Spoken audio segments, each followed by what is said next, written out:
One of the things that got me into photography when I first started was realizing that with a camera and a small amount of skill, you could go to any show for free at the 930 Club when I couldn't afford to. So I learned that if I found a publication willing to run my photos, I could kind of come in with a camera and bring a friend. It seemed like a pretty good deal. My name is Sanjay Suchak, and I'm a photographer here in Charlottesville.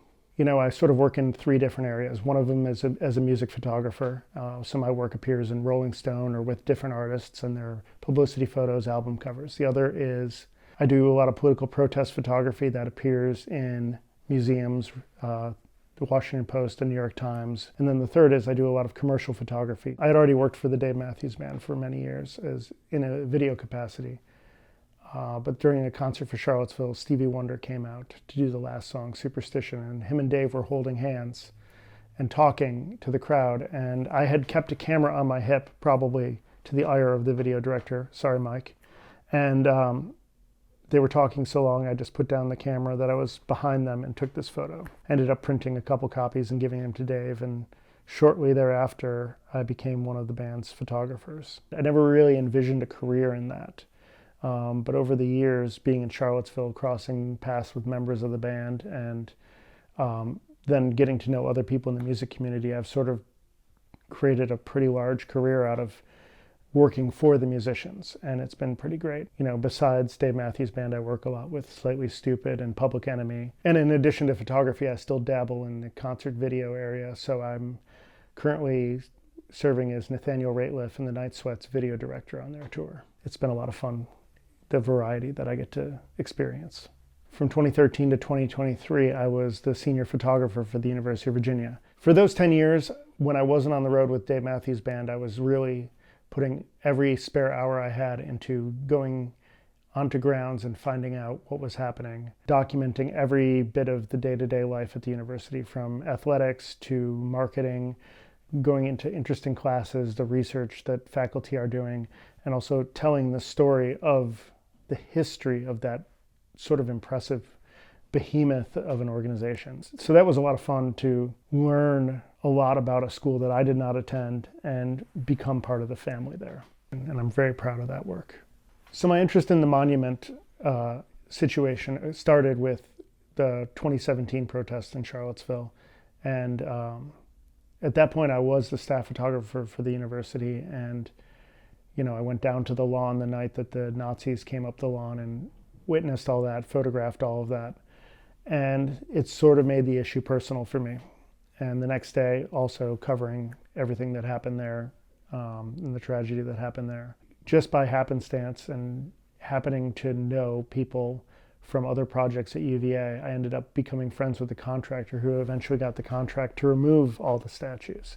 And so I joined on with their crew as a photographer, documenting that, not for a news outlet, although it did eventually get published in the New York Times in a large piece, but for me as a way to document the inside story of how all these statues came down. And that culminated with being one of two photographers who was granted access to the melting of the Charlottesville Lee statue, which was closing the book on a pretty painful chapter for me and a lot of other people in the community. In the year and a half before the statue of Robert E. Lee in Richmond was removed, I spent a lot of time in Marcus David Peters' Circle in Richmond documenting how it became sort of a community center. And one of the photos that I really am proud of is this drone photo. It just sort of shows the pedestal with all the graffiti and the, you know, additional art, and then the statue above, and there's bird poop on his head. And it's sort of abstract enough that it appears to people as art. And then if you look at it longer, it's more of a journalism piece. And so this is an artist proof, and I have 5 prints, and I think at this point 3 of them have sold to major museums. I think that if you have an interest in photography, especially photojournalism or journalism, that it's more critical than ever that you think about getting into that career. There's AI, there's all sorts of fake news out there, but you know, we need more people now that are willing to talk about their specialty and honestly report on what's happening in the world so we stay informed. A democracy is strong when the citizenry are informed. So after I made the decision that it was time to move on from being the university photographer, I settled on a position with the Karsh Institute of Democracy as a practicing fellow in democracy. And what that means is I was an educator. I led panel discussions and furthered my research into the topic of memorialization of monuments. What happens next with these statues? What happens next with the idea of memory, and how do we memorialize someone's admirable traits without necessarily showing them as a person and putting them into bronze and stone? I became a photographer sort of by accident, the old your hobby becomes your job. I always liked photography. I learned from my mother. And in college, I really enjoyed taking photos. But, being the son of a first-generation immigrant, you're not going to necessarily declare that you're going to go to college for art. So I went to school for business and international relations and decided to forge a path in government. All the while I was taking photos and learning from different people and just dabbling in it on the weekends, evenings, where I could gain entry into doing things. I would say the first image that sort of advanced my career was just this picture of DuPont Circle in DC that I took at night. It was sort of gloomy and there were people walking in cars, and it somehow got picked for an art show in DC and then added to the collection of the DC Public Library in terms of their images. I found that I was having more success with photography than what I actually went to school for, that the rewards were more noticeable, and not just financially, but just in terms of people connecting with what you do and appreciating what you're putting out there. And it sort of felt like this was going to be my natural path. I let my dad do my taxes, so he understands I'm not going to starve. Thankfully, I have a good home life where it's understood that this is my job and this is how I earn my living. And so when I'm home, I try to be intensely home and more present. A lot of the photography that I do, especially the music-centric stuff, is you're living it. You're gone weeks on end. The day starts at 6 a.m. and it ends at 2 in the morning, and then you wake up after 4 hours and you do it all over again. And it's your whole life for that. You don't have to think about anything else other than your job there.